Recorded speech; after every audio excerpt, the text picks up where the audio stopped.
Oh, man. This is DC's new history of the DC universe. And let me tell you, it's really, really, really, really pretty. It's really, really pretty. It throws you all the way back to the beginning of time and memoriam of whatever DC Comics reality is. We get down to like the basic inertia of reality being ginned together, and I just love it to see how creators get in and they start to think about cool stuff like this. I love to hear a creative person just get in there and they're just given carte blanche. You have these things you got to touch. Just describe them to me. Great exercise. And that dude right there. Oh my god. I'm loving that primordial swamp thing, dude. I love it. I freaking love it. It's like reptile swamp thing.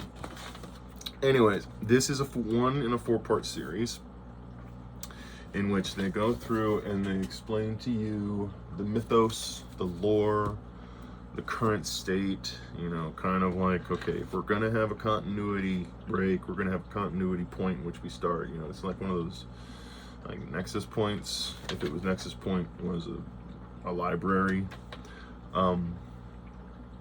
But yeah, I mean, you've got your main characters that you see normally, like Homeboy there, and you just some really cool stuff. Morgan Le Fay with that armor is just sick. That armor is sick. I love that armor. There are other elements here that I thought were really interesting. I think could lead to some really cool spin-offs if you're interested. If they get the leg for it, like this Grodd, Killer Grodd one, Gorilla City. I'd like to hear some stories from that one. I think that one's got some cool stuff that we could talk about. You know, kind of like, they're the bad guys, but why are they the bad guys? And is their motivation or is their reasoning for being the bad guy something we can't relate to? I think there's a lot. I think there's a lot in that vein of story, especially with Ra's al Ghul. Ra's al Ghul is such a good character. I think he needs to get pulled more out of the Batman universe. I think he needs a lot more of his own. There's a lot of cool League of Shadows stuff.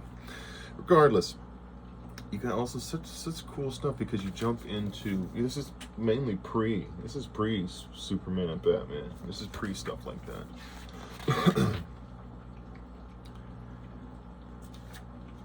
And then we get into what we recognize as being like the modern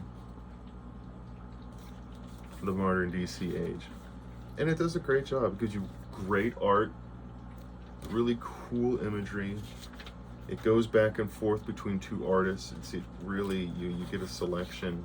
And, you know, once you finish up, one of the cool things, like Mark Waid is the writer, Todd Knock and Jerry Ordway are the artists, Matt Herms, John Calise and the colorist, Todd Klein letterer.